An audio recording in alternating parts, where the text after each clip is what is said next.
Halo semuanya, apa kabar? Di konten kali ini kita akan membicarakan lebih dalam mengenai TikTok. Banyak yang bertanya kepada saya, gimana sih cara jualan di TikTok? TikTok itu bisa dipakai untuk jualan nggak sih?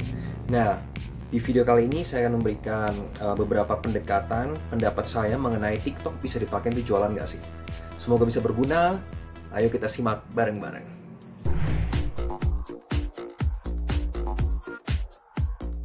Siapa sih yang sekarang nggak kenal dengan TikTok? Aplikasi ini adalah aplikasi yang dikeluarkan oleh perusahaan dari Cina, ByteDance, dan hingga saat ini sudah lebih dari 800 juta orang di seluruh dunia itu sudah mendownload di handphonenya, apakah di Android ataupun di iPhone. Dan diperkirakan sekitar lebih dari 500 juta user aktif setiap bulannya. Perusahaan ini merupakan salah satu startup yang paling hot di seluruh dunia pada saat ini. Kekuatan dari TikTok adalah micro video yang disertai dengan musik yang lucu.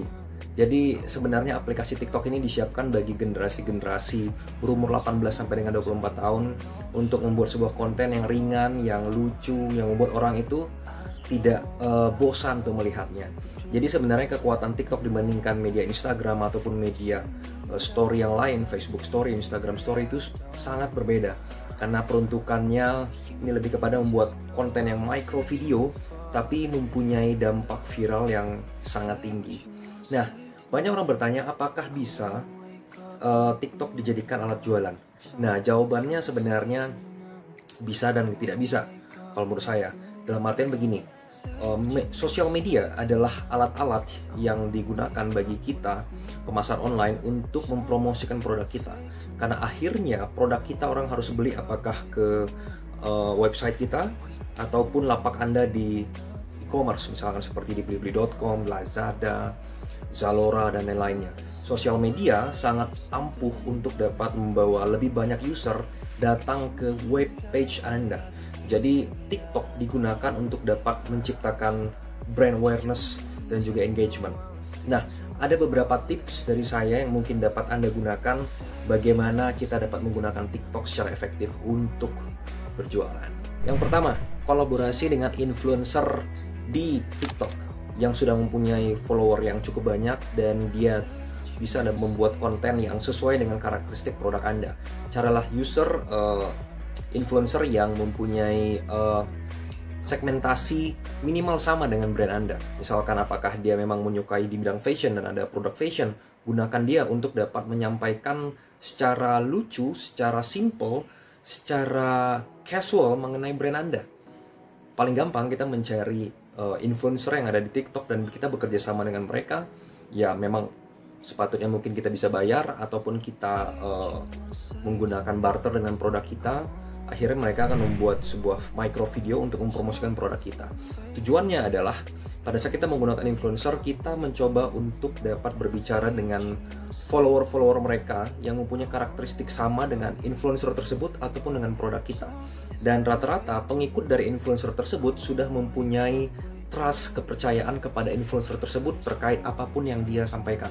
Sehingga kalau kita menggunakan otoritas kepercayaan yang dipunyai oleh influencer tersebut untuk mempromosikan produk kita, maka secara langsung produk kita juga mempunyai tingkat trust yang akan baik di depan para follower mereka. Jadi cara yang paling simpel di awal adalah kalau kita nggak bisa membuat konten TikTok yang casual, yang lucu ataupun yang bisa membuat viral, kita kerjasama saja dengan artis-artis yang ada di TikTok, influencer yang ada di TikTok.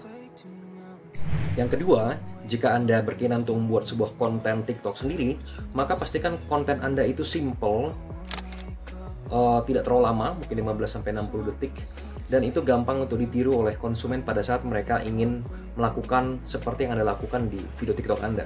Perkenalkan produk Anda secara kreatif, secara apakah Anda ingin masukin ada unsur keceriaannya, kebahagiaannya, emosionalnya, dan lain-lain.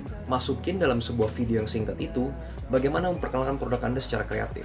TikTok menuntut kita, para usernya, ataupun para marketer untuk dapat berkreasi secara kreatif memperkenalkan produk kita, layanan kita.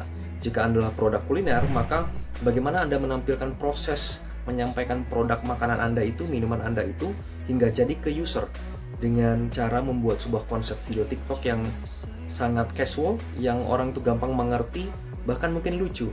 Sehingga itu akan lebih memorable.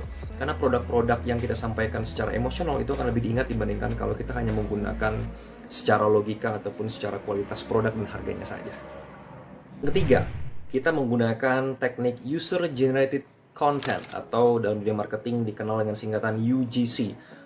Praktisnya, UGC adalah sebuah promosi, sebuah konten yang dibuat oleh konsumen kita sendiri.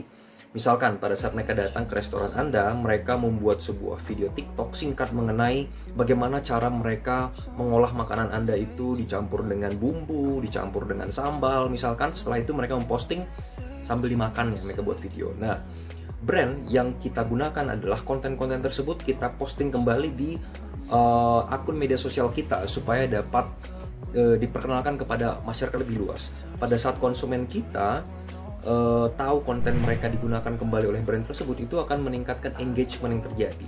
Dan percaya atau tidak, banyak sekali konten-konten kreatif yang bagus-bagus itu diciptakan oleh konsumen sendiri.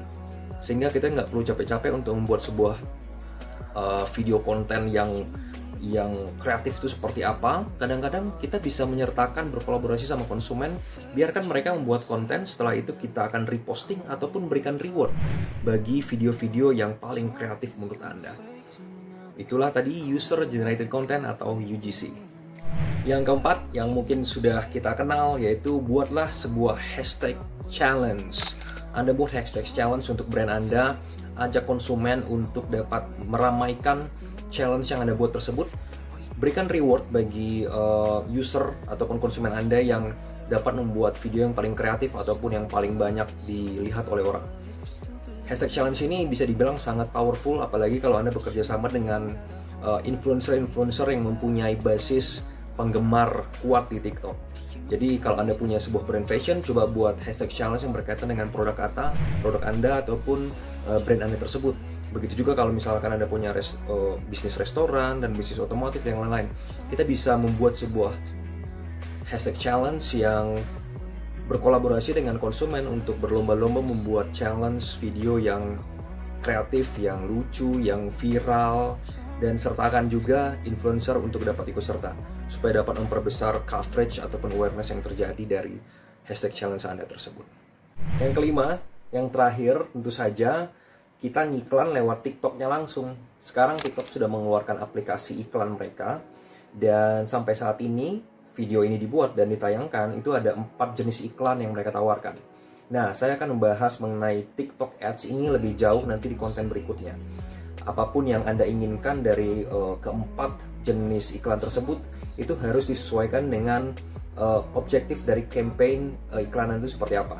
Dan juga tentunya cakupan dan juga budgetnya. Jadi TikTok Ads merupakan salah satu cara yang paling cepat untuk dapat mencapai ke user Anda yang Anda inginkan ataupun skala yang Anda inginkan dalam waktu yang singkat.